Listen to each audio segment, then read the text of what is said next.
What? 332 videos and 4 more subscribers will move us to... Oh, we're live. I'm not listening today. Hello. No. I even said the countdown. Whatever. I was just noting that we're only 4 subscribers away from 7,000 on this channel. That's what I was talking about. He was talking about going live, and I wasn't paying attention. So I just went live. So he went live without me. The sun is shining. Yes, it is. It's very cold here today. Jessica thinks I'm crazy. I'm pretty sure I am. I'm not sure what that feels like, but I'm pretty sure. Oh, you know exactly how that feels. That's every day. That is true. That is true. I hope everybody's having a great Saturday. I've really been looking forward to playing today. This is all very mixed media. As I said last week, my sort of creative whatever, got up and left for a couple of weeks. I just wasn't feeling it. And I was suffering a bit of a block, and, it happens. We all kind of go through that doldrums. It might have had something to do with the weather. Who knows? But I kind of got out of that funk this week and had a lot of fun designing. So I've got a bunch of new stuff coming up. And I've been anxious to just sort of play and not have any pressure. So I'm really excited about playing with this one today. This one is fun. I taught this one in... I'm thinking it was either Portland or Seattle. I can't quite remember which one because I'm old.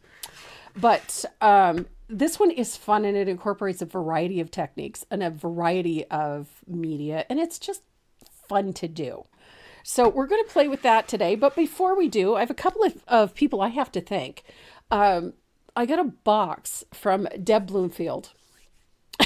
And it was so full of goodies. It's crazy. One of the things that was in it that just tickled me pink was a waffle maker, a mini waffle maker. It makes skulls. So I'm excited about that.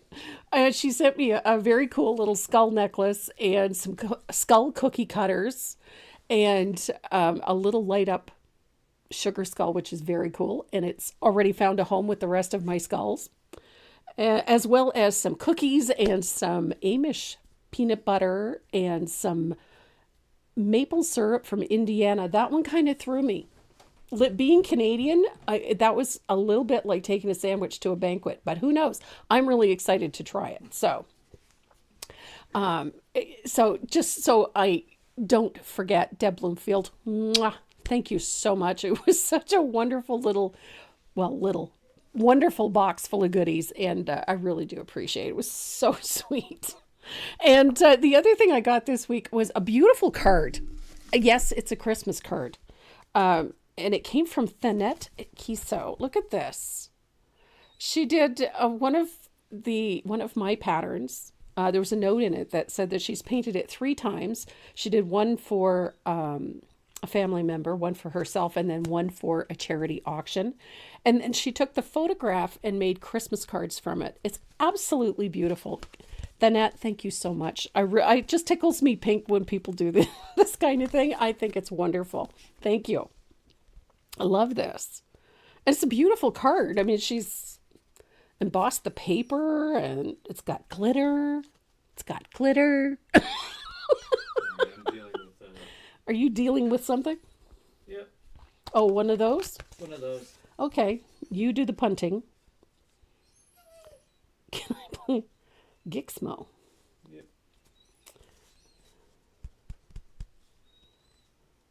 Gixmo. He's getting the Gixmo. Hi, Janet.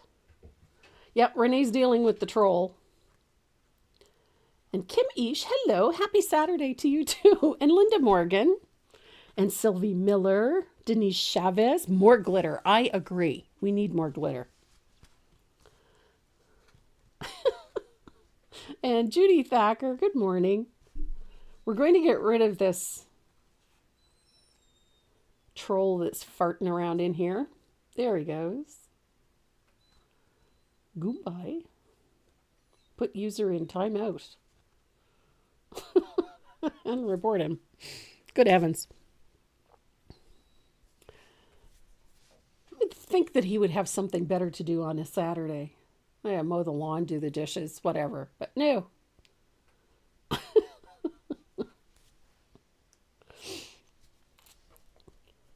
Good Lord.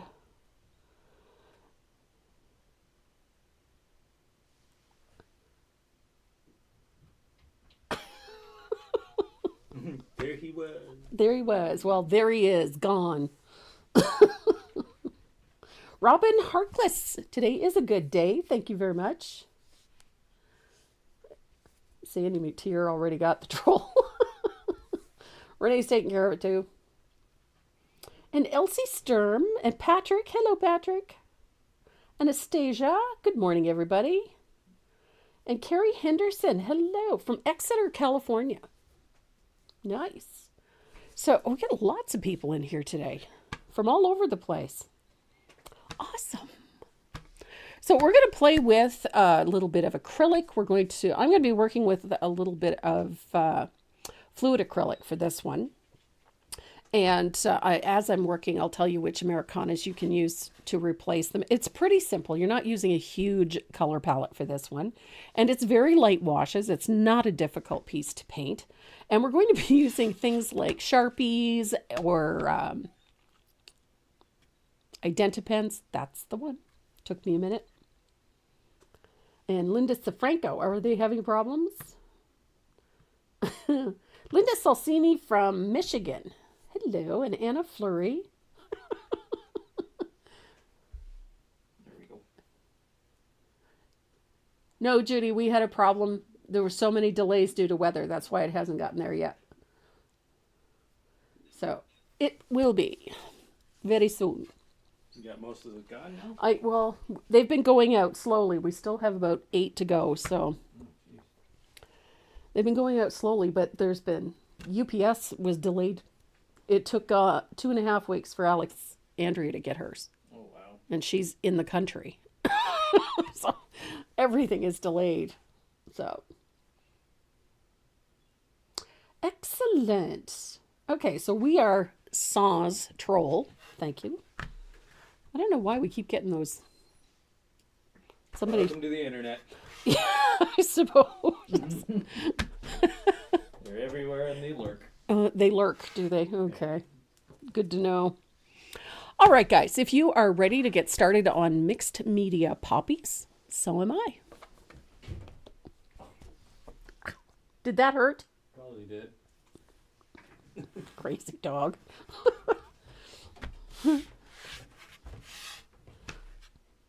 Hi, Carol. And Kathy Ryan. Hello, Kathy. So we got heavy rain the last couple of days, like very heavy rain. And most of our snow melted. And then the temperature dropped, bottomed out, and everything froze. Now we have ice everywhere. And then it started snowing again. So we now have light, fluffy snow on top of ice. So it's like a skating rink out there. Not a safe place to go wandering around, going for a walk. So the surface that I have is an 8x10. I'm using just one of these frameable panels. You can use an 8x10 canvas. You can use an art panel. You can use whatever your heart desires, quite honestly. If you want to work on media board, or if you want to work on watercolor paper, you absolutely can. I've got one coat of light buttermilk on this surface. And the materials that we're going to use are really simple. I've got a little bit of tissue paper, decoupage paper, any pattern, any style that you like. I've got a little bit of deco foil, a little bit of gold foil. I have a dimensional adhesive. I also have this, which is a deco foil adhesive pen. So if you don't have this one, you can use this. And then I have stamps and stamp pads. Of course, I have to use something with a cancellation stamp, so I've got my cancellation stamps. The stencils that we're going to use for this one, I'm using my postal stamp. I mean, I use this one for so many things. It has cancellation stamps. And then I have a nice big cancellation stamp. We're going to use that. And I have a brocade stencil. We're going to use that one. And then we're going to use another stencil, but I have to dig it out. And it's going to just be something simple to go over it. We can actually use one of these to do that. And we're going to use a little bit of matte medium or decoupage medium. You can use either one. It doesn't really matter which one you use. And of course, then we're going to use a variety of stamps as well. So the other thing I wanted to use was a polka dot stencil. I need an itty bitty polka dot stencil. I think I have one here someplace. That'll do. I just like to have a selection of stencils to work with. So if you don't have these exact ones, you don't worry about it. You don't need to have them exact. Oh, there's Judy Gold. Hello.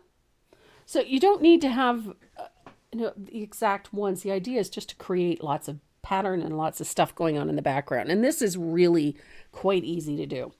So we're going to start with that brocade stencil. This is one of my favorites. I love this. To me, this is just an elegant stencil. I think it's just very pretty. And you're going to, always gravitate towards the upper right corner for this. I have no idea why. Because I put the flower in the lower left. So I'm just using stuff to use up some negative space.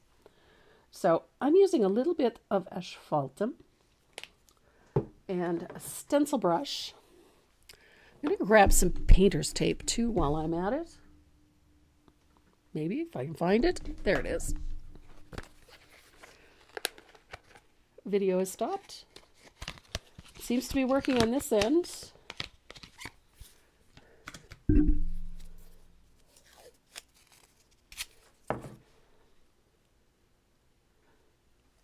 So I like to use a piece of painter's tape just to hold the stencil in place. And I'm going to use a little bit of asphaltum on a stencil brush. And make sure you blot said stencil brush on a paper towel. You don't want it to be super wet. Yes, Denise, asphaltum. So we're going to apply this stencil, asphaltum, over top of the brocade. It does not need to be perfect.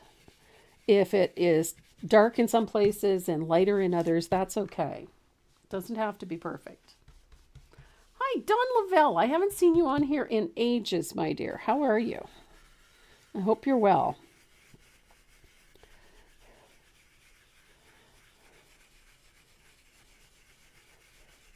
So, circular fashion, change directions frequently.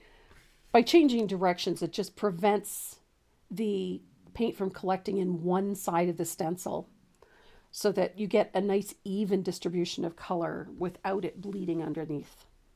The base coat color is light buttermilk, just one coat. If you don't have light buttermilk will do just fine. There we go.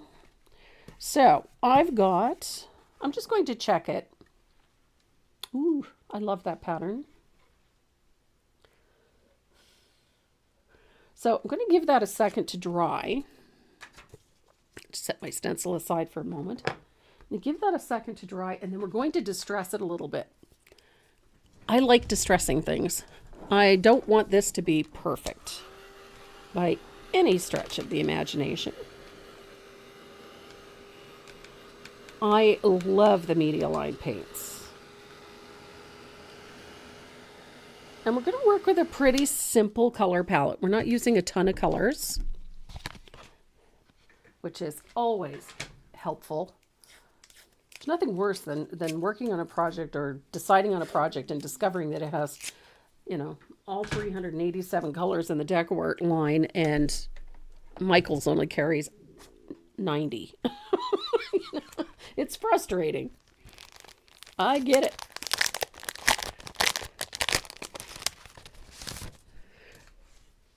So I want to distress this a little bit. Now, when I put my base coat on, I went vertically. So all of my brush marks are running vertically. So I'm going to sand it in the same direction. And the reason for this is so that the pattern all runs in the same direction.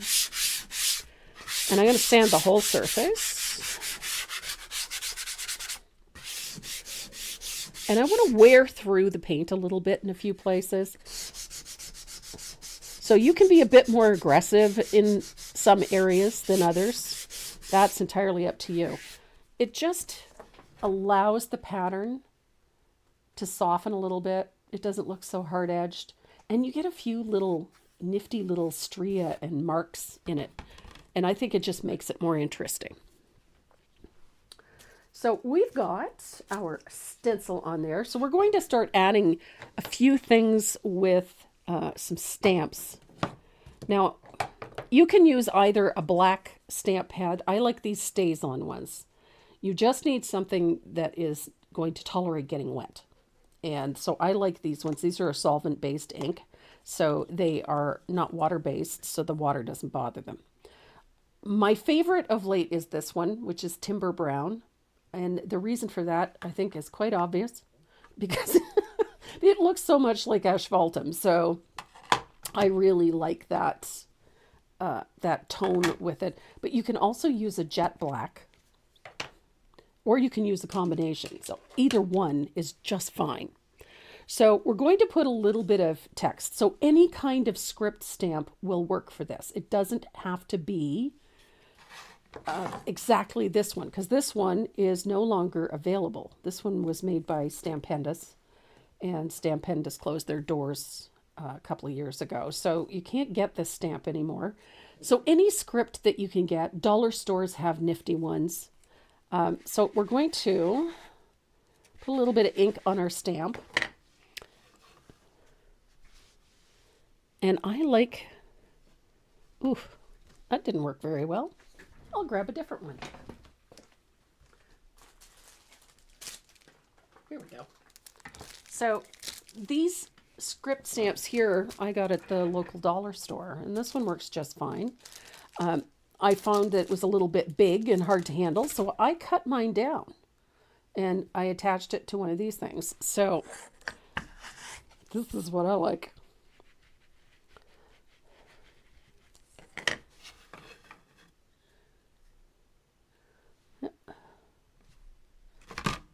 There we go. Oh, look at that. So pretty, and it's upside down because, you know. So I like that some are dark and some are not.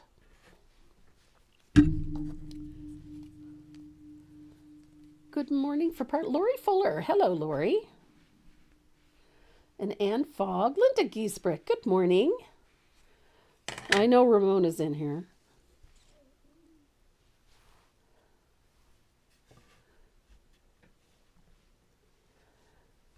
So I really like having,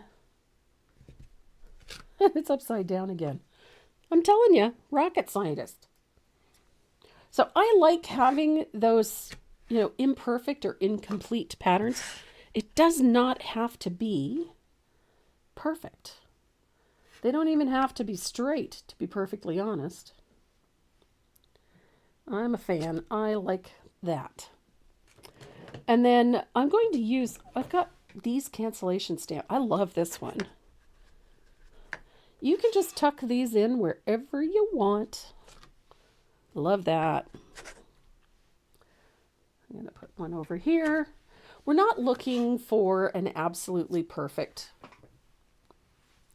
stamp. So if it ends up being a little offset, if it ends up being incomplete or faint, that's okay. Don't overthink things. And then I've got these two little ones here that I just love this one. And then I like this one too. The other thing that I have to remind myself to do from time to time is to not keep them all within the confines of the surface and make sure that some of them go off the page, much like we did with the stencil. So I've got a fair amount on here. I'm pretty pleased with that. As I said, it doesn't have to be everywhere. If you've got other textures, like crackles, or like I've got this one. This one is a crackle stamp. It looks like crackled paint or cracked paint. You can use that too. I just love the idea of having, lots of cool textures and patterns in the background. So you can add whatever you like to this. So if you've got butterflies or bugs, go for it. Put in whatever you want. It doesn't have to be exactly like what's shown in the image. I've got a signature block.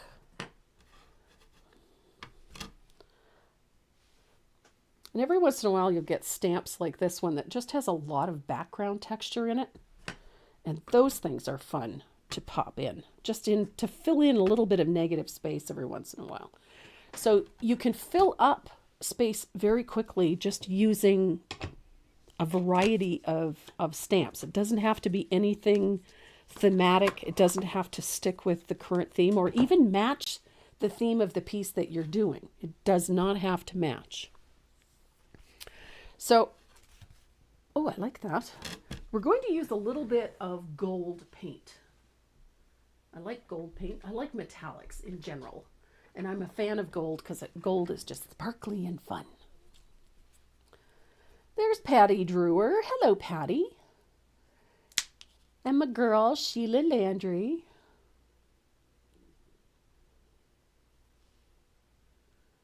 What was this? Oh. Do I clean these stamps? Not as frequently as I should, I'll be honest.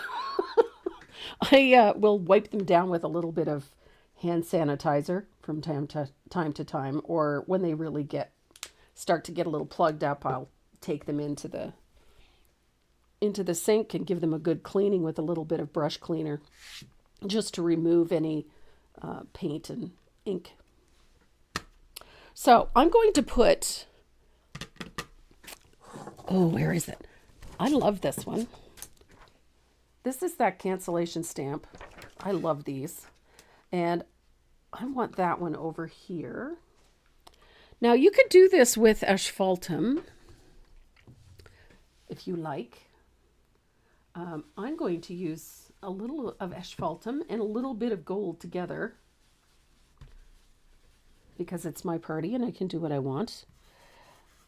But I want a little bit of sparkle, but I want that gold to show up a little bit better. So I'm going to throw just a touch of asphaltum in it. There we go. Yay. There we go. So it's gold. It's got a little shimmer to it. And then I'm going to do the same thing again, but with this jumbo one. I love this one. I want a nice big pattern for this. So I'm going to tuck that one in. Again, I'm going to take it off the page a little bit. Just like the idea of having it go off the page a little. And then circular fashion. Whoops. Should have taped it down because it moved. Et voila. That little bit of gold. Gotta love that little bit of gold. Just gives us a little sparkle back there.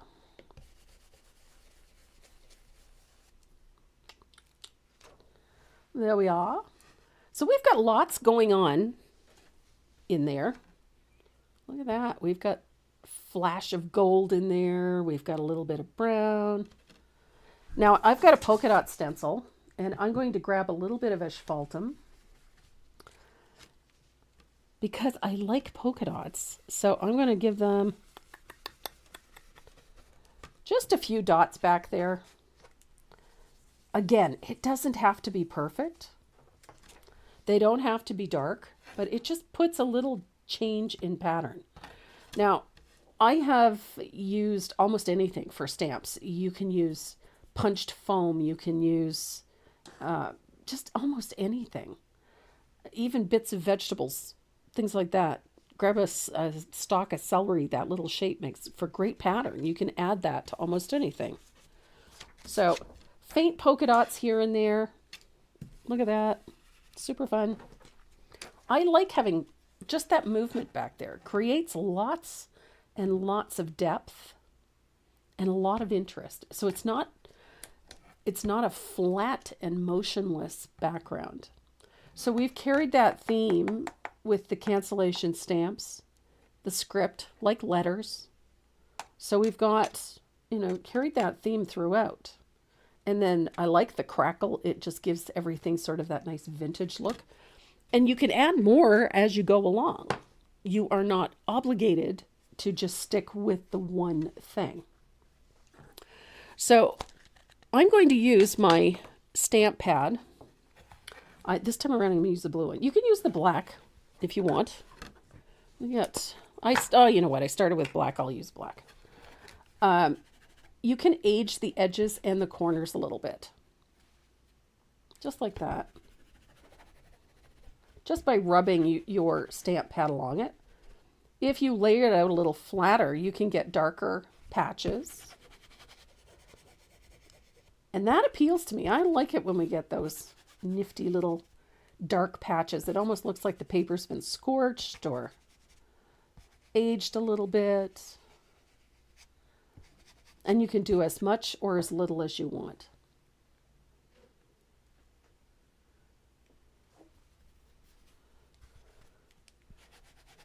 So it's a fun way to develop a background. And I'm going to show you the next step. So if at any time that you feel that what you've done has gotten a little too heavy and a little too dark, you can take a very thin mix of your base color and just put a wash over everything, and it'll subdue it enough, that it doesn't look quite so overbearing. So anytime something feels a little too busy or a little too strong, you can soften it. So there we go. I've got nice little aged border around everything. Stamp pads are great little things to have in your arsenal. So I'm going to dry this really well, and then we're going to age the edges of this some more. We're going to age this whole thing a little. But I want to make sure that that ink is completely dry.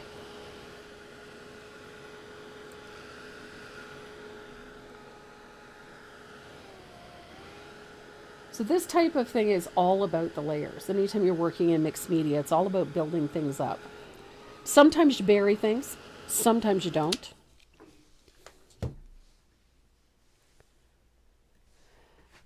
Oh, I love it. I love it, I love it. So I'm going to grab a nice big angled shader. Let's see if I've got one. Ooh. Okay, I've got a nice big angled shader. I'm going to soak that for a minute. And we're going to use a little bit of asphaltum. And we're going to age this a little. Pardon me.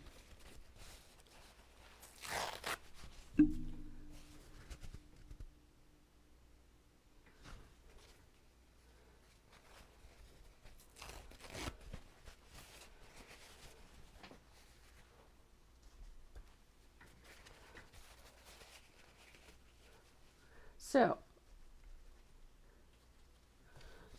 I'm going to use a little bit of asphaltum, and I'm going to rub a little bit into the corners. I'm just going to do the outside edge. Just a little bit.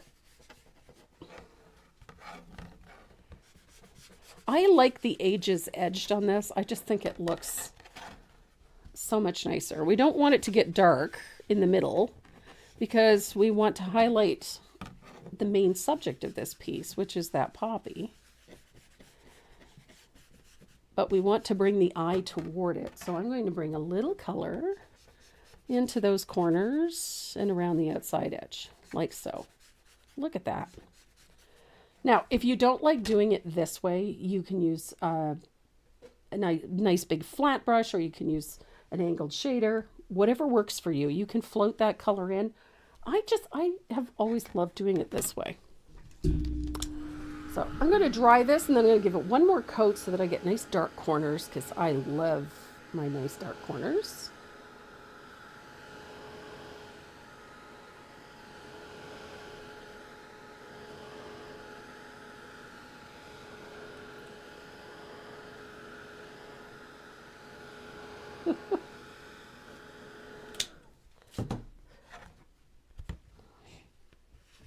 Here we go.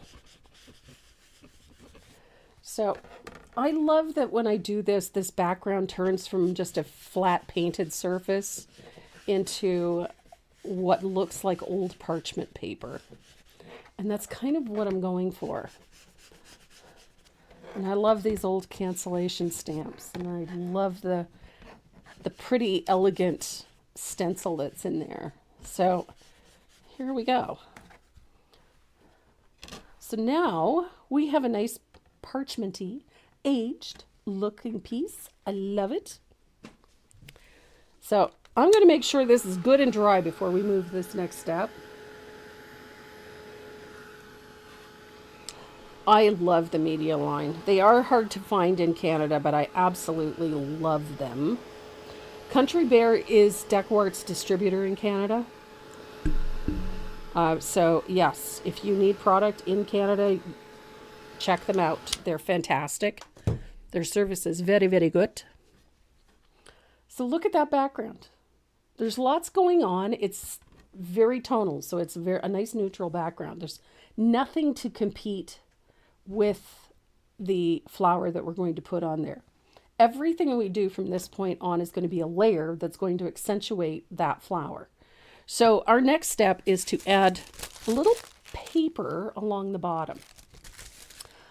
This is one of my favorites. This one is called Entomology from Tim Holtz. I love this one. I know. I love the text. Again, we've got this font in here. I love the numbers in it. I love the butterflies in it. And the most exciting part of doing this is this, that you just decide which side of the paper you want to use, and then you're just going to tear it like so. It does not have to go so that it fits the whole width of this piece. It doesn't have to. And we're going to decoupage that into place. Right down there. Now, you could look at that and say, ooh, I like that, but ooh, I like this better. Maybe you want to do it this way with numbers and whatnot upside down. Always remember when you're doing this, it does not have to be legible. Everybody's always so worried about making things, well, the lettering always goes in one direction. I've got stamps that are upside down in here, and it doesn't matter. And it's the same with this. The script and the numbers and everything are upside down, and that's okay. But if you like how it looks, then it's fine. So I would tear this some more, I think, just because I can. But imagine doing it this way. Just because in the picture it goes down into the right-hand corner doesn't mean that that's how it has to go. You can do this. And then you can decide how much of this you want to show. Do you want the bug to show? Then you can make it narrower if you want, or thicker if you want. If you don't want to cover up all of the stamp, you don't have to. You can come back to this piece over here and then decide how much of it you want to have showing, and that's fine. And if it's too much, you can tear it some more. It's all good. I like this one because of the cancellation stamp. I'm sorry. It's just, I think that's what appeals to me about this particular snippet. When I'm using this stuff, there's always bits that I cut off or tear off, and I keep them. And I stuff them in my bin for things like this, where I only need a piece of it. The other reason I like this paper is because it is translucent. And so when I press this down and when it's glued down, I'll be able to see the other design elements right through it, which I kind of like. I like those layers. So I've decided this is the one I'm using. And I'm only doing it once. You can do it as often as you want. If you want to tuck some more someplace else, go for it. There are no rules. So I've got my little spritz bottle. I gotta grab some decoupage medium. I get my matte medium out. And I have a fugly brush. My fugly brush is wet. Not dripping, but it is wet. So I got a wet fugly brush, and I have a little spray bomb because I got to wet the paper. So we're going to take a little bit of matte medium, and we're going to brush that along the bottom where we're going to adhere that paper. Does not have to be perfect, but it should be a bit larger than the space, or a bit larger than the paper. And I'm going to grab my brayer, get my mini brayer. Now I'm going to wet this with my little water stenciling here. I like having my paper wet because paper shrinks when it's stretches when it's wet, shrinks when it's dry, and it gives you a nice even finish when you're done. So I'm just going to make sure I get all of the wrinkles out. Look at that. Then I'm going to take my brayer and I'm going to roll it over top of my paper just to make sure that everything is on there nice and tight. I love that. I love that that is so translucent.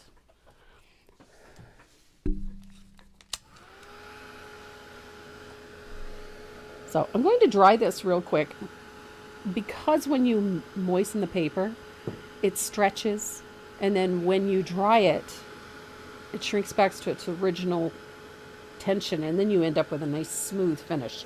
No ripples, no bubbles, no creases, things like that. So you end up with a much smoother finish.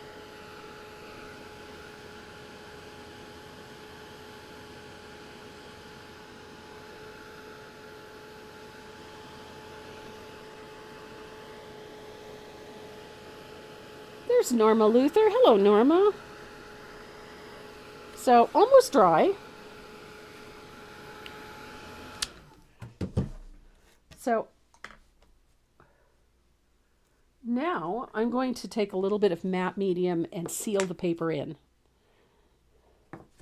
We just want to cover this really well. Make sure that all of the edges are covered. Just like so. And then we're going to dry that again, and then we're going to take the excess paper off.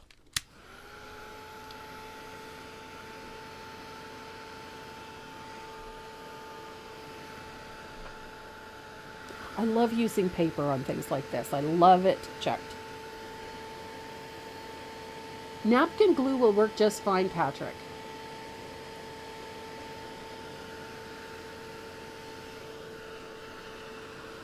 Any decoupage medium will be just fine.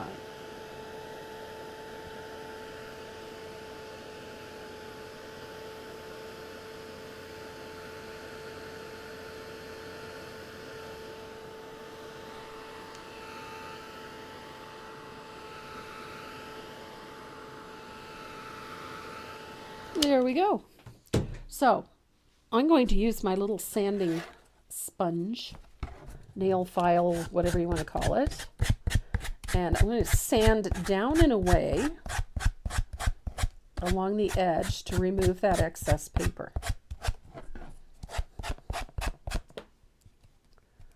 I like sanding it for a couple of reasons. One, it gives you a nice clean edge.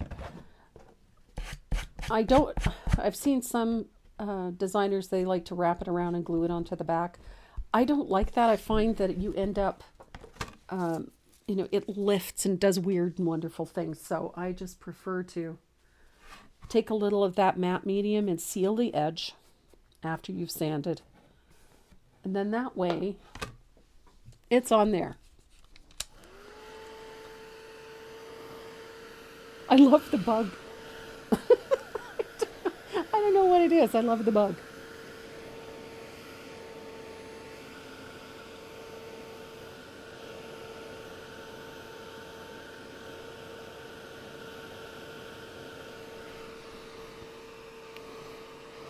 go.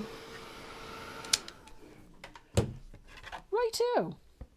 Oh, I love it. Now, this background would work for almost anything. From this point,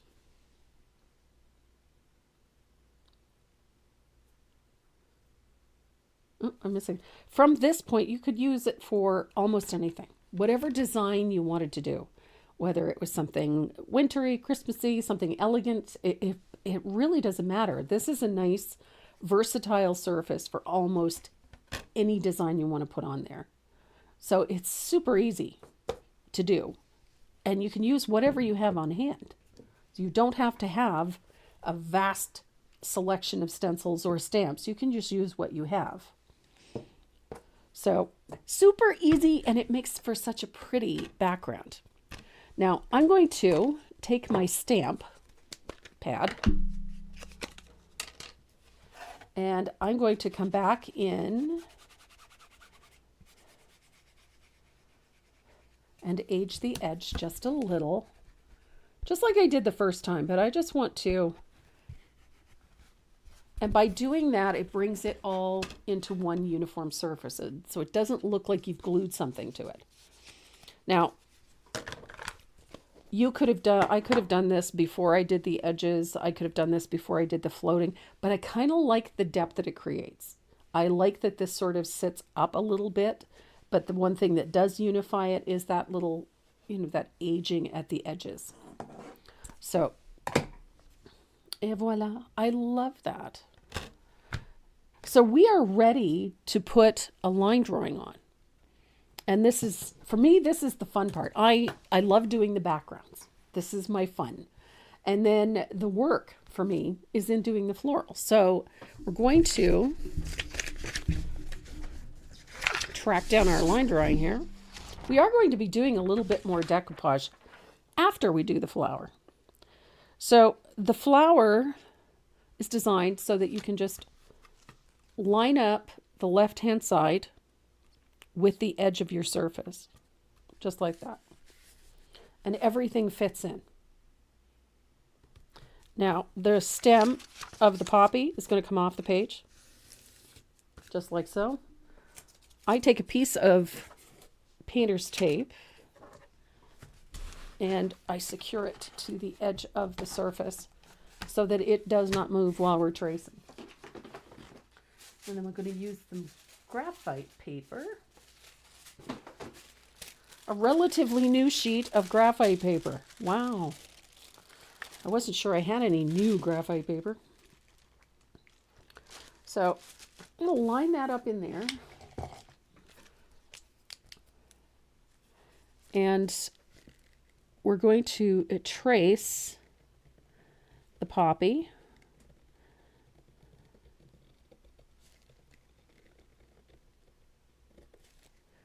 And that means all of those details. Ordinarily, I wouldn't because you're going to base coat, but this time around we are. Because we're going to be having a little fun. We're doing things a bit differently than we ordinarily would. And this tends to be a lot of fun when you do this. Stepping way outside of our comfort zones is always a good idea. Simply because you never know what's going to happen. It's unpredictable, and that makes it a lot more fun. So, don't forget those little details. You know, those little lines in the petals. You're going to need them.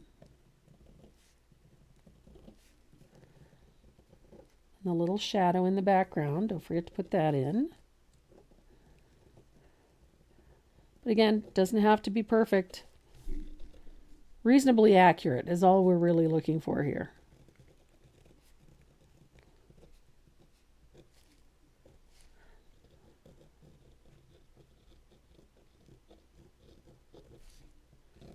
There we go.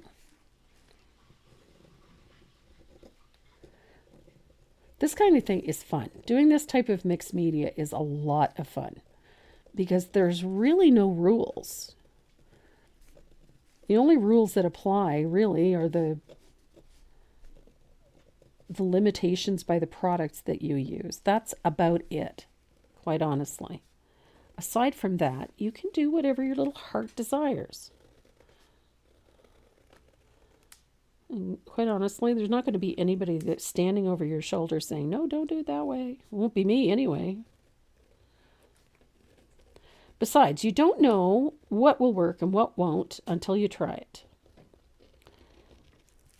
And mistakes are just that. They're mistakes.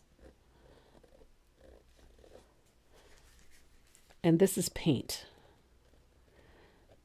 And the thing about paint is that if you don't like what you've done, you can always paint over it.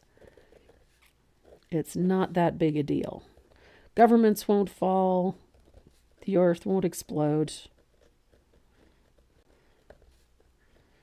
You know, at worst, you've wasted an 8 by 10 piece of MDF. That's at worst. So, quite honestly, and a little bit of time. That's about it. And though time is precious, it's not the only thing. So, I'm just going to double check. Make sure I got all of those lines. I think I did. I think. So now all I have left is that lettering. And this is a pretty simple font.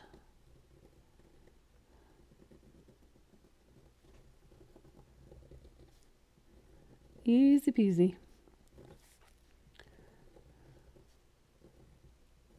Now, if you prefer not to do brush lettering or painted lettering and wanted to do it with a stamp, by all means, go right ahead. Or if you wanted to change the word poppy to something else, go for it. I chose poppy because it was, well, pretty obvious that that's what this was, so I chose poppy, but quite honestly, you could do whatever you want. It's your piece. So pretty simple to, get rid of the font. Just leave it out. Don't bother tracing it on. And then choose something of your own. And then you can position it wherever you want to. It is really not a big deal. I'm just going to check this real quick. Yep. Okay. I think I got everything. We'll know in a minute.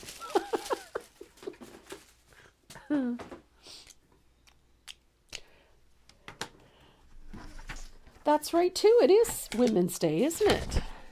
Well, then we're doing the best thing possible. So I've got my line drawing on there. I know that you can't see it.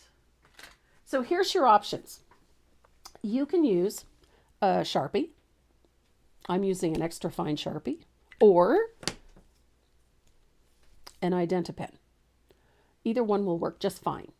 And if you've got another permanent marker that you use on a regular basis, by all means, use it. Because this is what we're going to do. We are going to trace our tracing with our Identi-Pen. Maybe. My Sharpie's not working. Okay. I have a dead Sharpie. Oops. And that's not a marker. Good gravy, Marie. If you have small Posca pens, you could use those. I just think my Identi-Pen that I had was not working great. There we go. That one's not working great either. I'm going to move that. There. Okay, my skinny end is not working very well. And neither is my dark end. Holy Hannah. Oh my goodness. Do I have a pen that works? I'm going to grab my Posca pen. But you can use a Sharpie if you have one. Of course, the one Sharpie that I had sitting here is not functioning.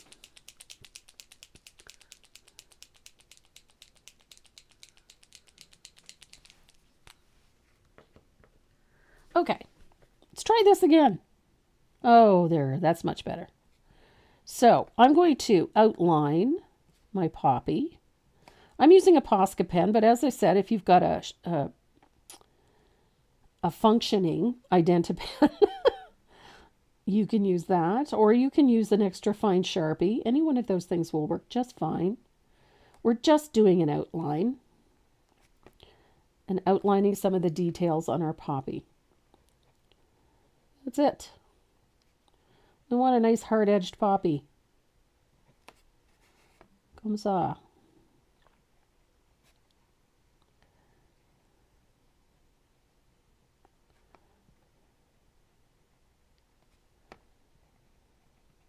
Easy peasy. There we go. Now, I originally used a Sharpie to do mine, or an Identipen, my original. Of course, we didn't have Posca pens at that time. Or if we did, they weren't widely known. So I am really loving my Posca pens. Look at that. Well, the nice part is the Posca pens are acrylic. So they're going to be perfectly compatible with everything that we do.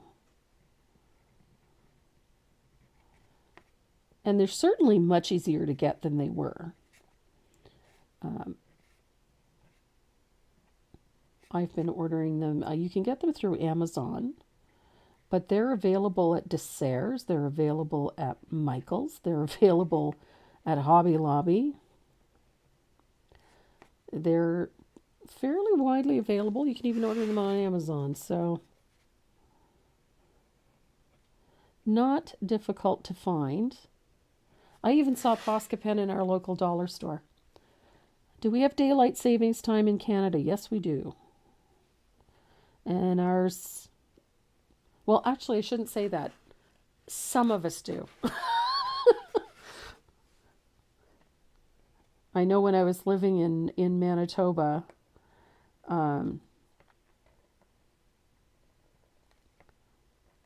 Saskatchewan only has one. There's a certain point where they don't change.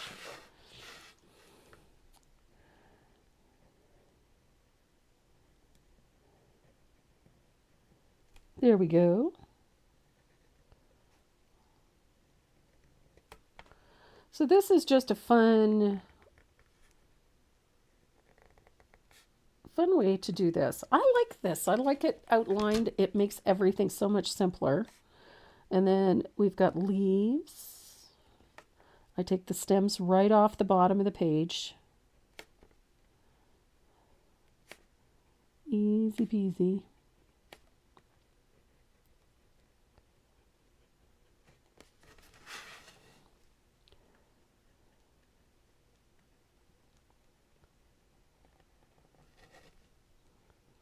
Super easy.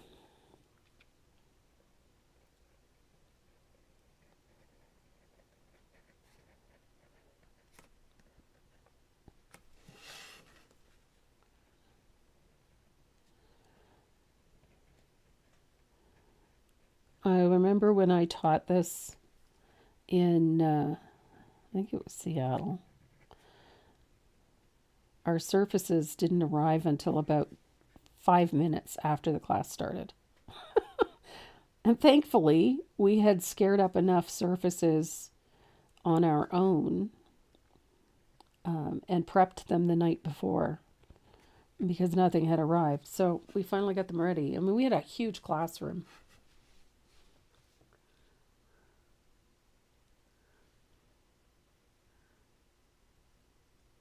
What did I miss?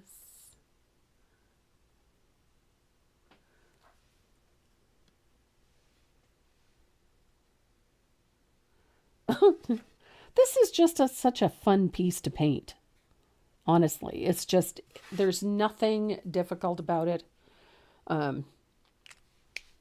So I've got my poppy all traced. Now we're going to use some media acrylics. I'm going to grab my paint.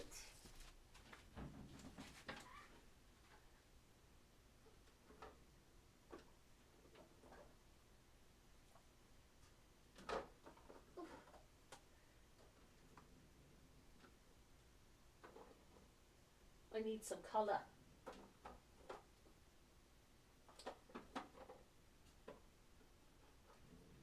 I can't find my greens.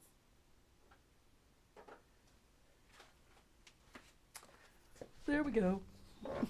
Oh, here I am looking for my greens and they're all in my... honestly, some days. So we've got quinacridone magenta. You can use magenta, you can use naphthol orange, you can use a variety of colors. In the pattern, we are using primary magenta, carbon black, viridian. I love viridian green. It's not an easy color to come by in a lot of product lines, but viridian is a really nice green. We're using a little bit of diarylide yellow and some green gold. I'm a fan. I've got to say, I'm a fan. I'm going to look for some viridian.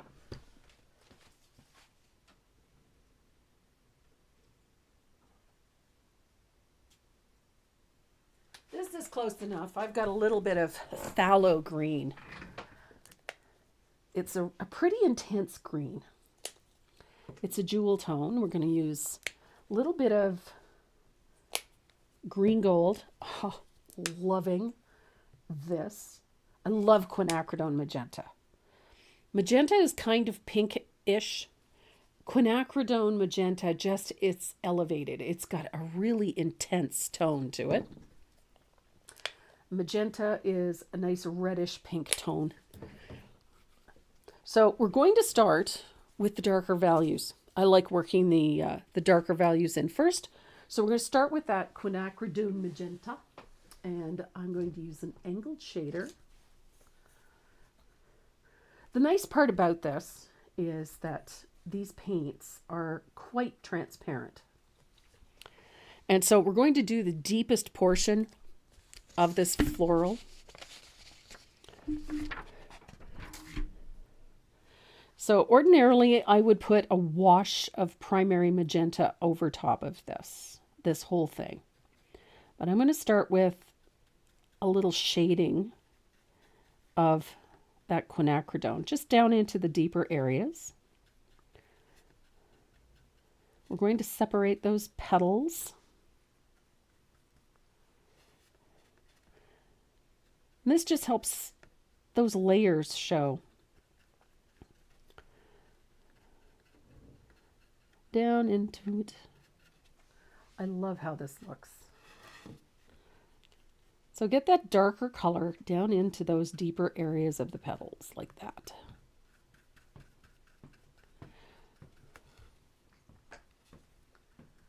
Now you can use the Jo Sonjas in here. If you like your nice rich colors, you can use your Jo Sonja glaze in there.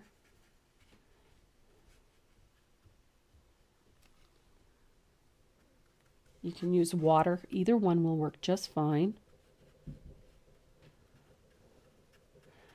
The fun part about this is it doesn't have to be perfect.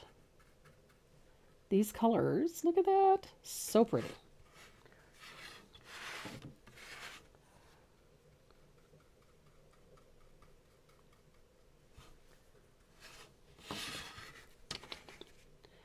And I'm going to put a float along the bottom of each of those petals. Look at that.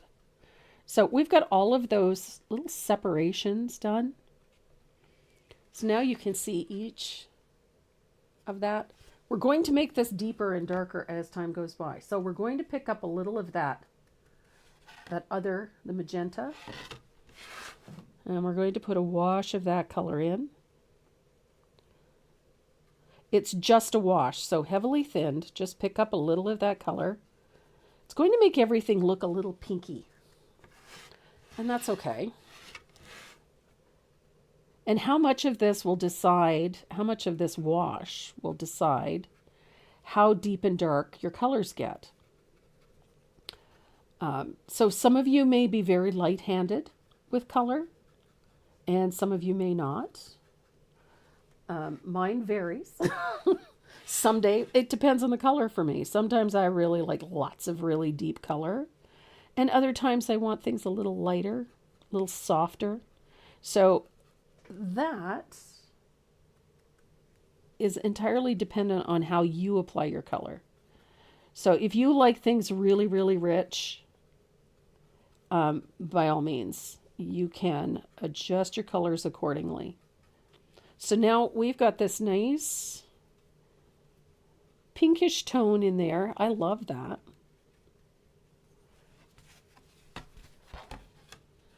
I love this color.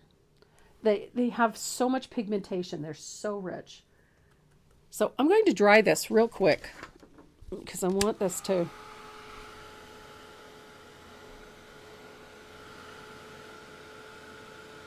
Their main attribute is the heavy pigmentation and the transparency. I absolutely love that. Yes, I use the fast dry glaze with these as well. I like that I can get these really vibrant colors and use very little paint because I'm using that glaze.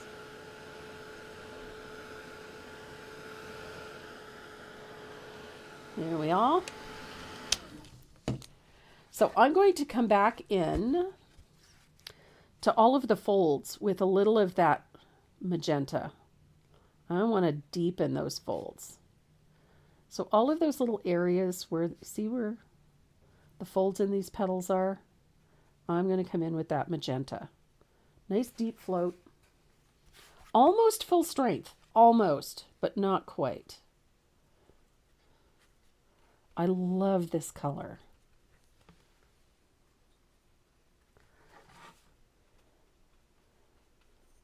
And the primary magenta, or not the primary, the quinacridone magenta has got a little more of that high, I don't want to say a high acid, but that high purple of that violet content. So it has this really vibrant tone to it, leaning towards the purples. And I like the magenta in these darker areas. I just think the tone is so pretty.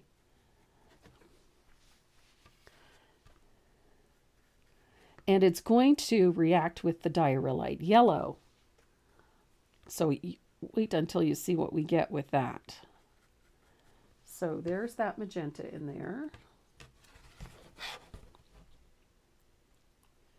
And again, you'll notice that I'm not worrying too much about being perfect. I'm just getting that color in there. It's a float. It's transparent. It's going to do what I want it to do. Look at that. I love this color.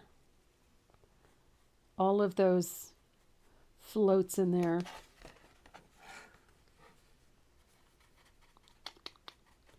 So pretty. So into those, oh, look at that. So we got nice folds in our petals.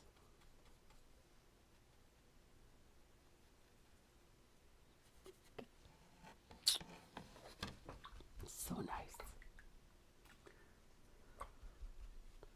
So I'm going to grab a little bit of diarrhea yellow. Yes, they do remind me of ink too. I have a full set of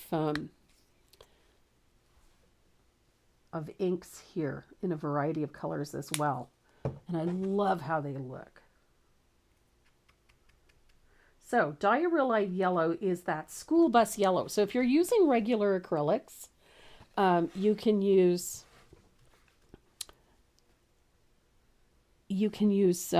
saffron yellow. So I'm putting a little of that diarrhea on the other side of those lines. So on the top of that fold. So there is our highlight color. I love diarrhea yellow. So there's that orangey tone that I was talking about that, comes into that. Look at that. That's where your heat is that diarrhea yellow. It's a very high, very, very vibrant yellow. I just love this color. And I love that I can layer these colors. So I can put, look at that yellow over top. It's just so rich.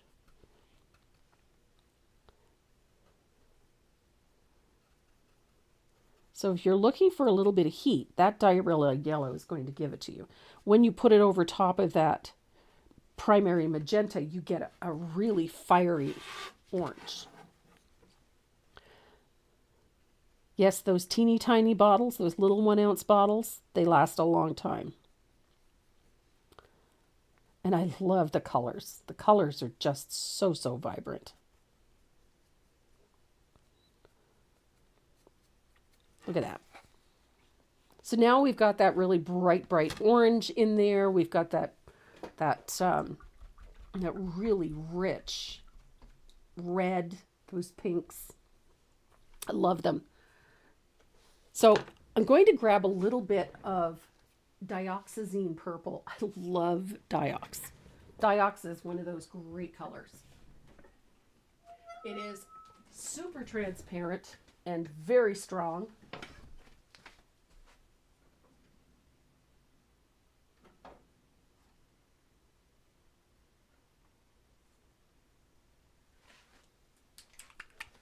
So it's a great color to use. So we're going to use a little bit of diox. There we go. A little bit of diox purple.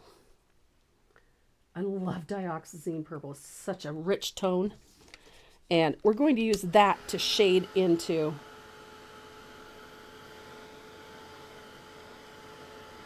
I love this color combination. It's just so pretty. Whee!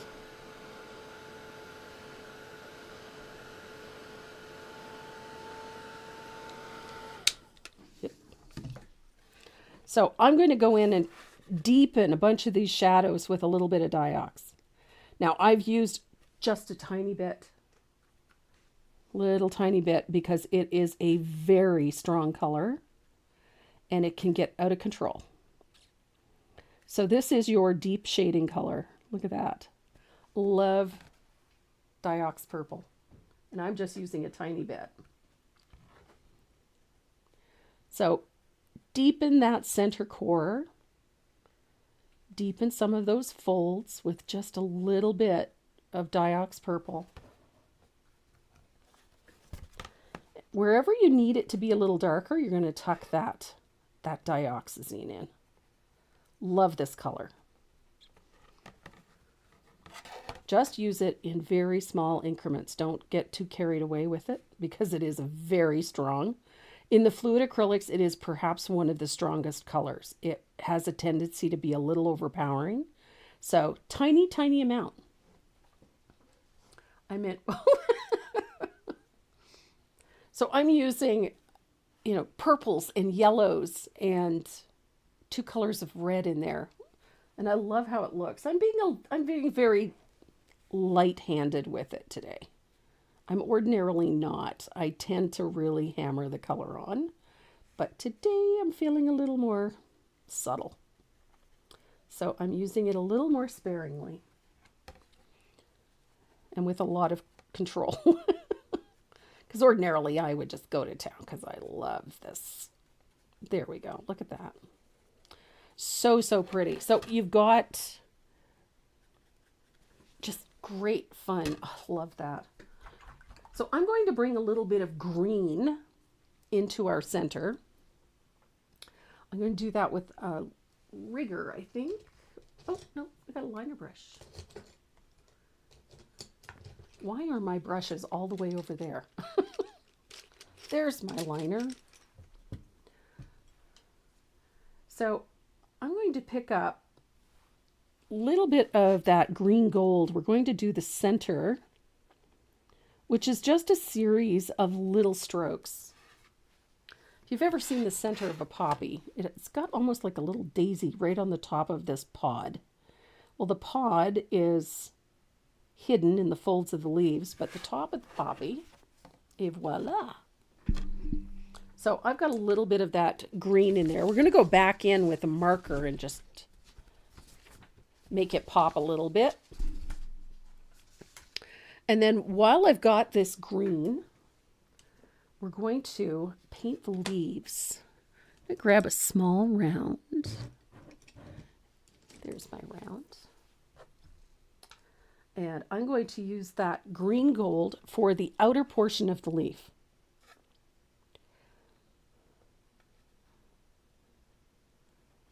And I've got it a little too strong. I should thin it out a bit more. There we go. I think the thing that I love the most about this is that I can still see all of the things that we did before this right through that paint. So you can get the color. You get all of this brilliant, bright color, but you're not burying all of those cool things that you've done before. They just become part of it. So we've done all this stamping and stenciling and whatnot in the background, and we don't want to get rid of it all. We want to make use of it for this. And so that's exactly what we're doing. So it just becomes part of the floral. So there we got it. That yellow green, that high saturation yellow green. And then I'm going to use that Viridian. In this case, I'm using, oh, I love this color. We're going to use this vibrant green. This is a Viridian. It has a phthalo. It is just so gorgeous. If you mixed white with this, you'd get a brilliant turquoise tone. I just love how that looks. And it contrasts so nicely with that green gold. We're going to bring a little of that in here too, because we can. We can do whatever we want. I love that green. Look at that. It's so pretty. So I have a little bit of this on my brush, so I'm going to bring a little of it underneath. And I'm going to add a shadow to one side of the stem, just a little bit. Just a little stroke of it down there.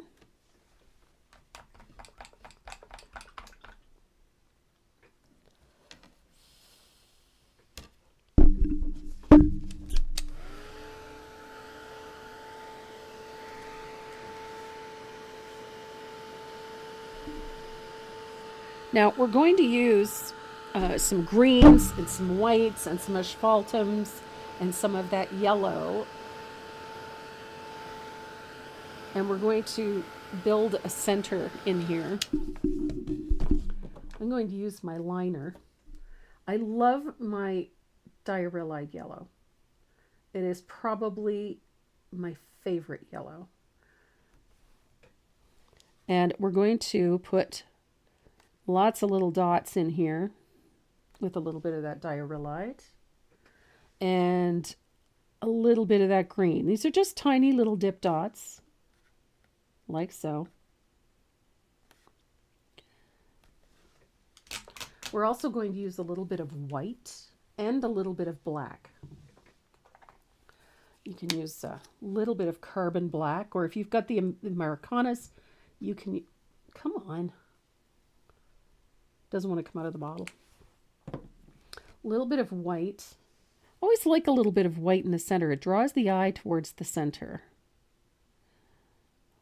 Just like that. These are just scattered little dots, just to create textures in there. They don't have to be perfect by any stretch of the imagination.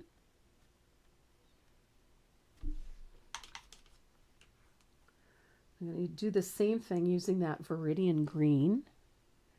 Just a few little dots. It's going to stay very dark, but that's okay. I love the depth of this. There we go. So we've got lots of little textures going in the middle. Got some shading in. I want to add a little more darkness to this. So I'm going to use a little bit of lamp black or carbon black. And we're going to deepen this a little bit. I'm going to grab a smaller angled shader.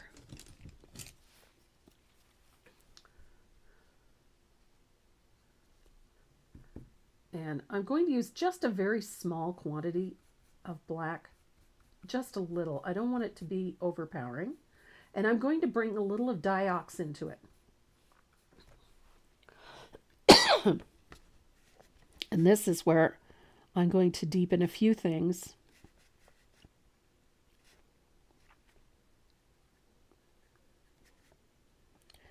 So a few of those little shadows are going to get deepened with that black and diox mix.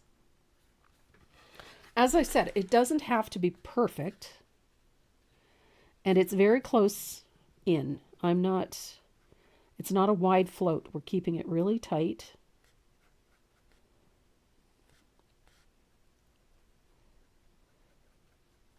There we go. I just wanted a little extra depth in there. There we are. Just a little. There we are.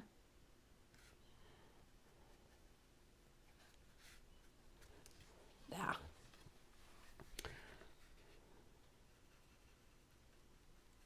Now there's a couple of spots where I missed a line. And this is the nice part about using either a Sharpie or a paint pen to do this, is this petal here sort of folds back in on itself a little bit, and I missed a line right there. So it wasn't solid, and I missed one here as well.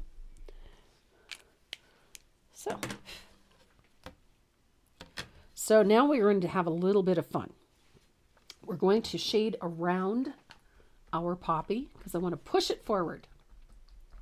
Yep. Yep, the corresponding colors are in the pattern. If you're using...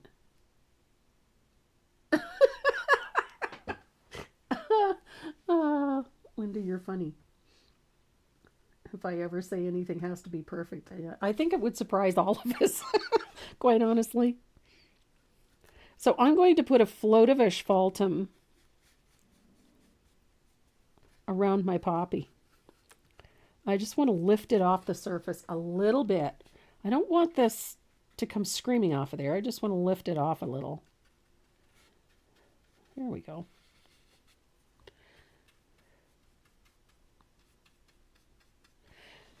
It's not a lot. I didn't want a lot. So it's just a little float. It was just getting a little bright in there, I think. There we go. So we have a poppy. I love how this looks. I just think that this is such a fun technique.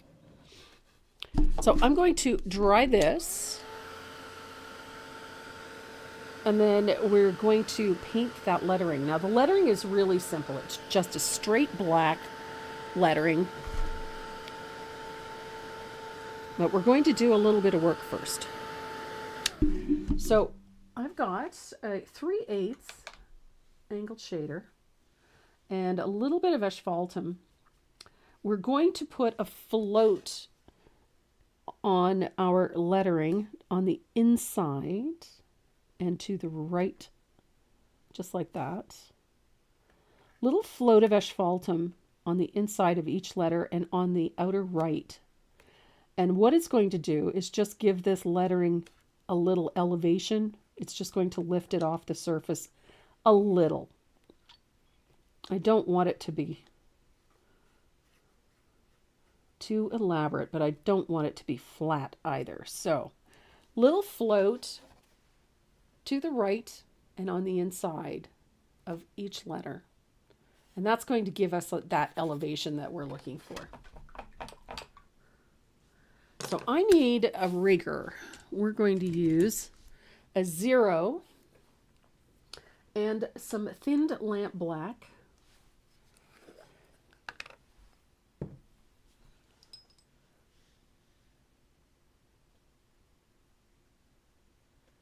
And we're just going to paint in this lettering.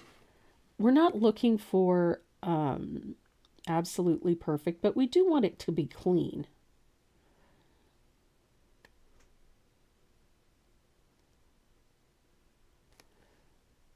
So number 2 rigger or a 0, either one. Whatever you're comfortable with, quite honestly. I like the 0 for this, but that's, again, that is a personal preference. If you're not comfortable using the finer one, then by all means, a number 2 will do the job.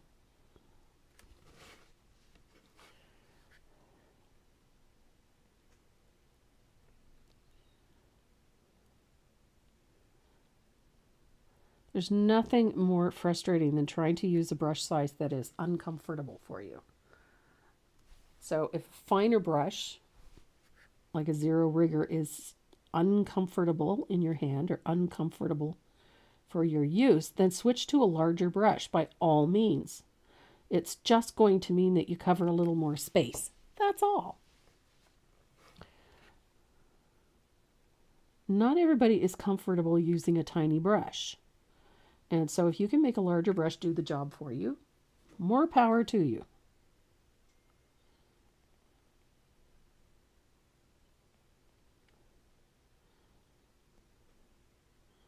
Now, the patterns for the next 2 lives are already up on the website. We're doing the Victorian, the vintage pieces. I just love, I had so much fun doing these. And I've got a few other designs that are coming up too. So I just decided that I was going to work on a new series because I just think they're fun. So I'm working on a couple of different things, but I just really loved how these ones turned out. I just think they're so cute. So there we go. I completely buggered this P here, but that's okay because you know what? I'm going to use my rigger. I'll draw it down a bit, and I'll draw this one down a bit. There. And then we have a Y.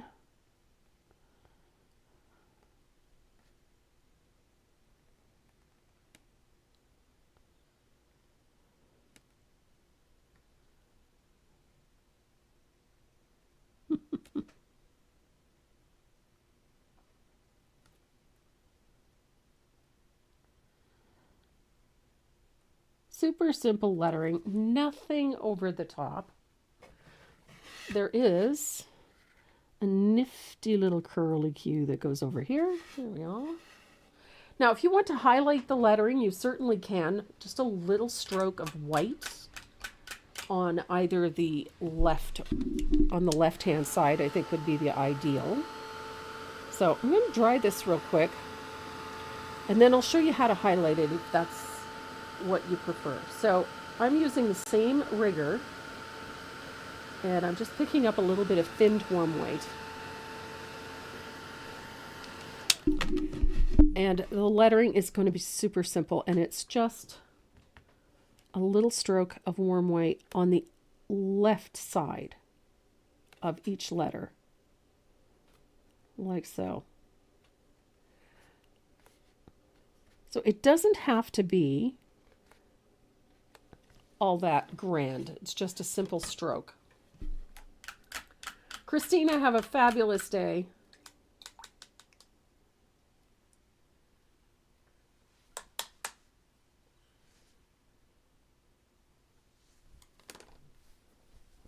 Oh my goodness, you're going to have so much fun. You're doing a 2-day seminar with Sandy, Donna. You're going to have a blast. So there we go. We've got the lettering on. And we're going to do a little bit more decoupage in here. We're going to bring a piece in. Hi. Hi, baby. Maze came for a visit. You okay? What are you coughing about? Okay, I seem to have lost. Oh my goodness, that was less than ladylike. You okay? It's chewing on sticks. Oh, she was outside, was she? No, we went for a walk. Were you creating mayhem for the neighborhood? She decided to find the biggest stick she possibly could. Ah, well. You know. Good girl. So we've got this, which is actually the scientific definition of poppy. In the wild, it's coquille-cote, and if it's cultivated, meaning it's designed, it's called pavot. So now you can do 2 things. Thank you. You can either cut this out nice and neat and tidy, or you can tear it. Can we turn the camera on her?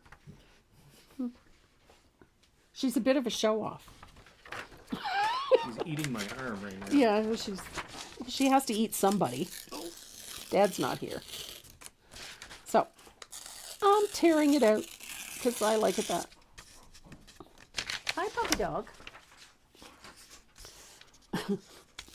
She really is trying to eat you.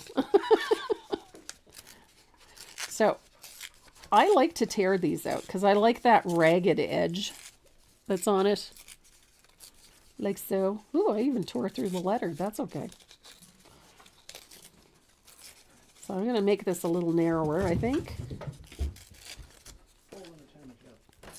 Here we go. She's a going concern. She got her new vest. And she likes to show it off. So she walks around outside like she owns the place. So I've torn it out. And I like to overlap what we've already painted. It adds another layer.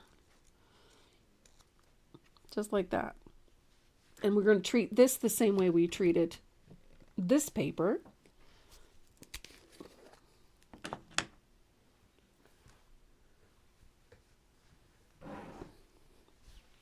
So I'm going to take my little spritzer and I'm going to spritz my paper on both sides so that we know that the paper is moist.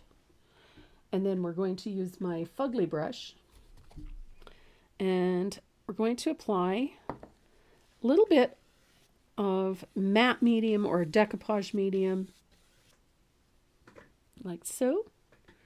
And then we're going to lay that wet paper into it. And because it's written, I'm going to try and keep it as straight as I can. Try. And I failed miserably, but that's okay. And then I'm going to very quickly, it's a small piece of paper, so I'm not worrying too much about the bubbles, but I'm going to quickly brush a coat of matte medium over top of it. And seal it in, so to speak. And then I'm going to dry it.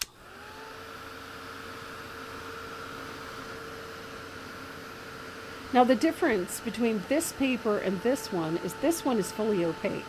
So when it's completely dry, you won't be able to see through it. So it creates another layer of depth.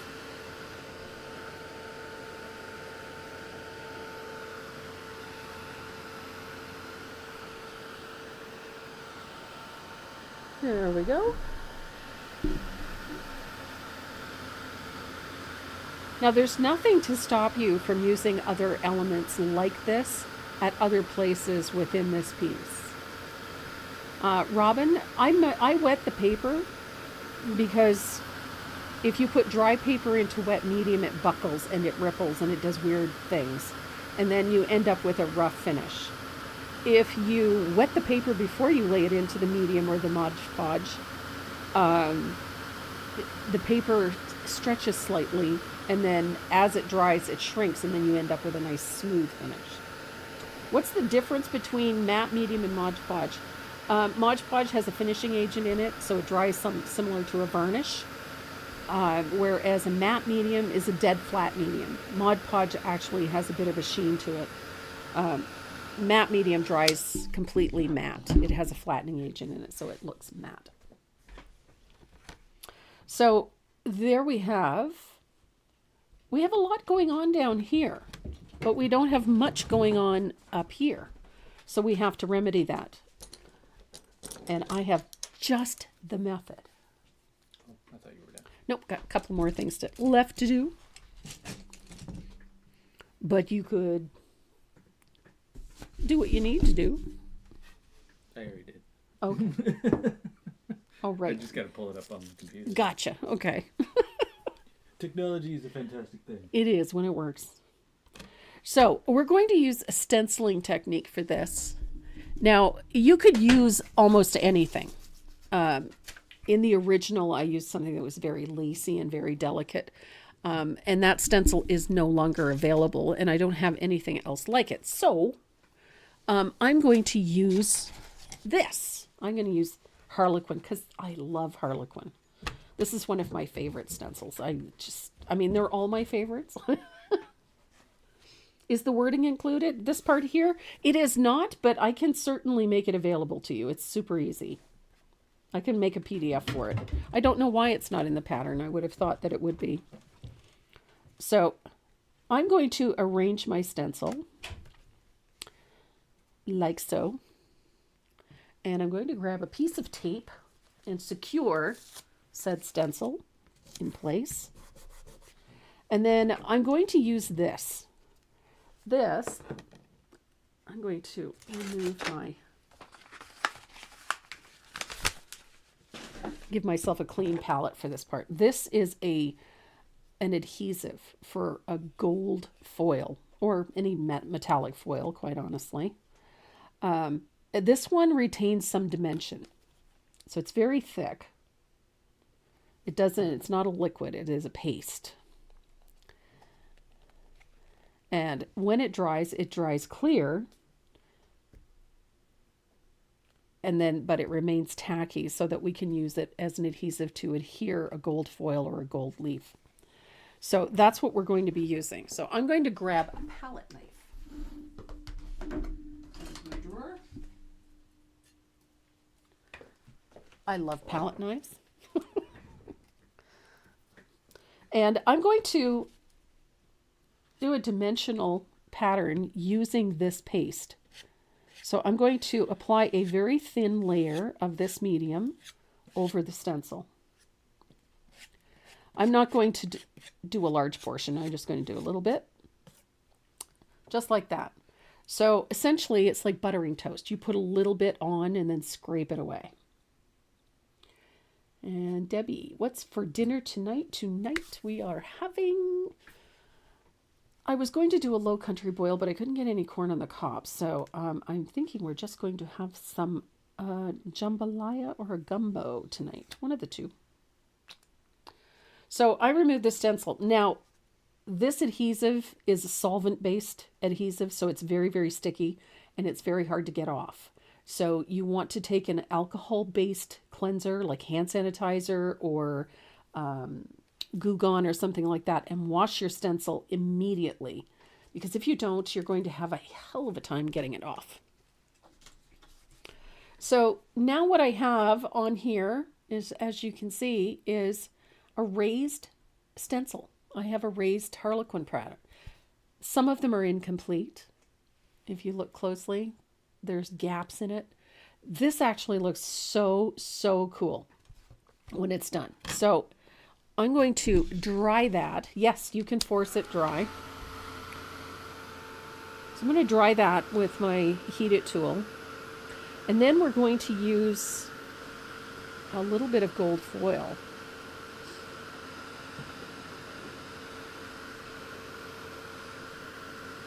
My gumbo recipe is on my website, Debbie. I like lots of butter on mine too. You know, put it on the way you like it and then take it off the way your doctor does. That's how I look at it. So we've got a dimensional pattern on here. Now you can do this with almost any stencil. If you like the pattern of the stencil, whether it's swirly and it's got lots of things, lots of textures and delicate bits in it, you can do that. Or you can do it with checks, with polka dots. You can do it with, like I did in this case, I used a little bit of Harlequin. I love this diamond pattern. I just like the way it works, and I use it a lot. I also use it a lot for this technique because I really like how this looks. One of my favorite pieces is hanging in my family room, and I use this technique to do the background.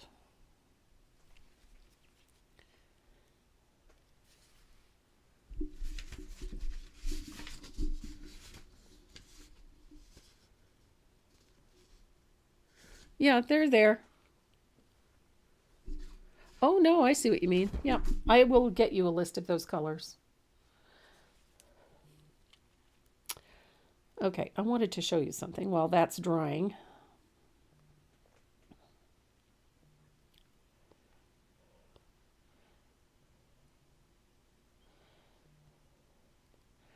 one of my favorite pieces that I've ever done is upstairs hanging in my family room.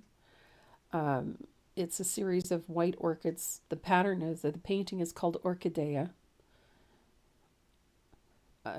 It's one of my favorites. It's a very big and very bold piece. It's a large canvas. It's 24 by 36. And I used this very same technique to do the background. And it is very pretty. I like it anyway. I don't think I can find it.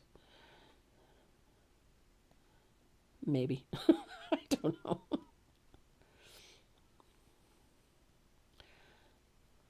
But if you're looking for it, it's on my website called Orchidea.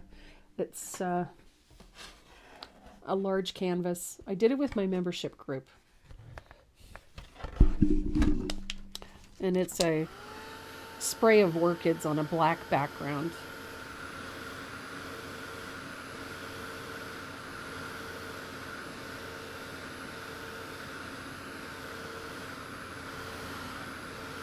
The adhesive is made by Pebeo. This one right here. It's called Mixtion Relief, Mixtion Relief. And I love how this one looks. It's just so, so pretty.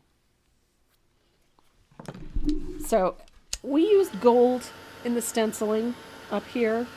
Kept it muted with a little bit of asphaltum.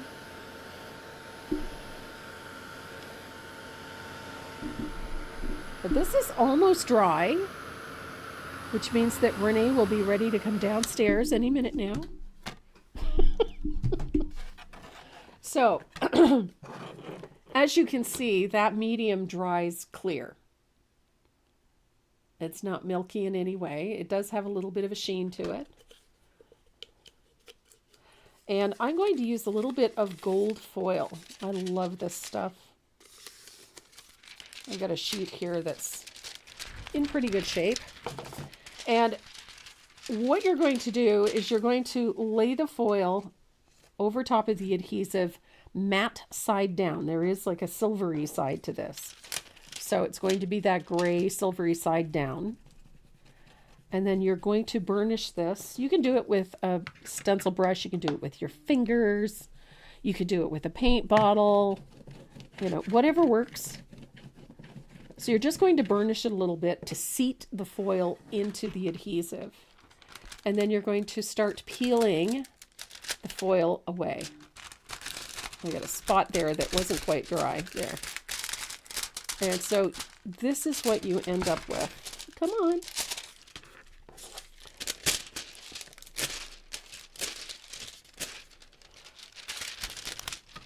So there is the effect that you get. Is sort of this broken metallic look. It's very pretty. It has that nice little high reflection. It has that nice flash. So it just adds another element to the piece. So you could do this with any stencil, quite honestly. Any stencil will do this quite nicely. Now, one of the things that I talked about earlier was this. This is another alternative. This is an adhesive pen. So essentially, this one is a giant Sharpie that contains the same type of adhesive. This one is just a little thinner because it's meant to come out like a marker. So it works like a pen. So if you wanted to add elements, say lines like this, or alternatively dots like the polka dots in the background, you could just literally sketch them on with the marker and then dry it. And this one does dry a lot quicker because it is thinner. And then you could do the same thing. So you have complete control over this. So if you want to add elements without using a texture per se, then you can take your foil and add those dots. So we've got nifty little spots where we've got little extra bits of texture just using a marker. So you have complete control over it. You can do whatever your little heart desires. So you can add flashes of it. You can do it with a stencil. You could do it with handwriting. You could do it with the lettering. There's all kinds of fun things that you can do with a little bit of foil. What is the difference between foil and leaf? Price. Gold leaf and metallic leaf can get very expensive very quickly, depending on the quality of the leaf. Whereas the foil, it gives you a similar effect. It doesn't oxidize. It's not actually a metal, whereas leaf is really a metal. So this one does not oxidize. And this one you can use with a variety of mediums. So this one will work on paper. It will work on acrylic paint. You can use it on a variety of surfaces with a variety of mediums without any bad reactions. Metal leaf, on the other hand, traditional gold leaf does not tarnish. It will age and develop a patina, but it doesn't tarnish. Some of the metal foil, a metal leaf that you buy now is actually made with metals. They will contain a copper or aluminum or something like that. And if it comes in contact with something caustic, like ammonia, which we find in a lot of water-based products, it will have a tendency to oxidize. So if you don't seal it with a varnish, it will, over time, develop a patina, whether it's green or it will change due to being exposed to oxygen and to a variety of chemicals. So the biggest difference for me is generally the price tag, because true metal foils can get quite expensive. Whereas these ones, these deco foil ones, they come in a huge selection of colors. And they're readily available. You can find these on Amazon. You can get them on at almost any scrapbook store, paper crafting store, Michael's, etc. You can find them all over the place. So there is, isn't that pretty? Little gold leaf. Now I will hit this with 1 or 2 light coats of Decor matte spray, and usually that's enough, because we're not talking about heavy layers of paint. So the matte spray will work just fine. And that is Mixed Media Poppies. Super easy piece. Lots of fun. Where's my girls? Oh, there it is. Okay. You switching? Oh, I'm going to switch. Okay. Price time or real time? Oh. Where is it? Price time. There it is. Okay.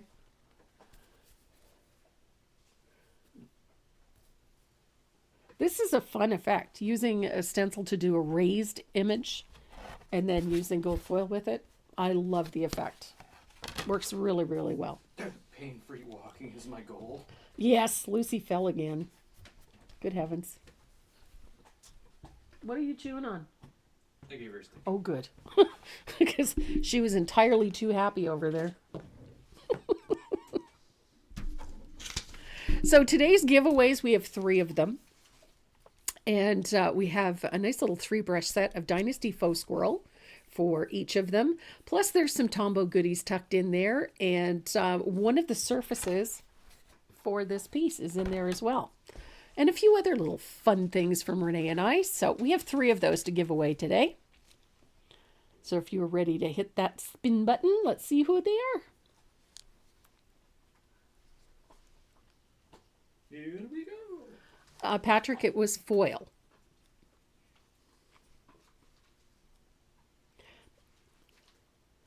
Dorothy Holgate. Awesome, Dorothy. Just remember, if your name comes up on our wheel, make sure you head over to the website at tracymoreau.net and click on the little speech bubble and send us your shipping information so we can get your goodies out to you as soon as possible. Kathy, it would be a great birthday gift, just saying. Well, then cross all those digits. Cross all the fingers. Number 2.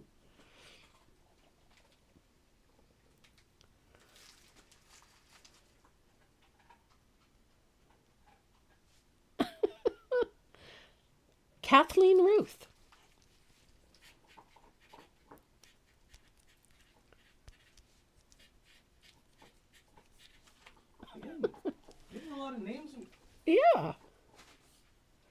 I love our time together. I do too.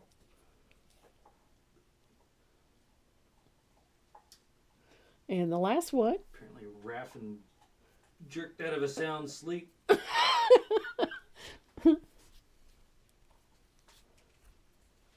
Yeah, nice one. And the last one goes to Janet Reynolds. I recognize that name. Uh-huh.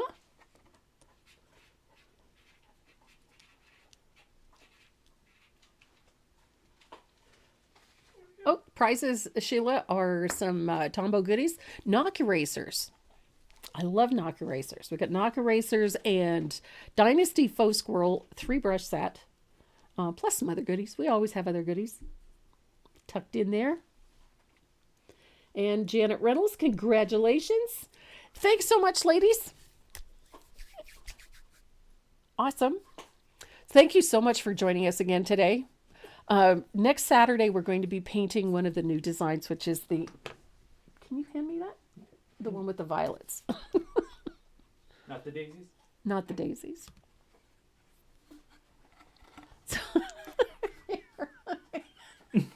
Thanks, Vanna. Oh my goodness. Hair doesn't want to behave today. Bury and neuter your cats and dogs. Wrong game show. Wrong game. Yeah. So this is the one we're painting next Saturday. It's called Parfumerie aux Fleurs.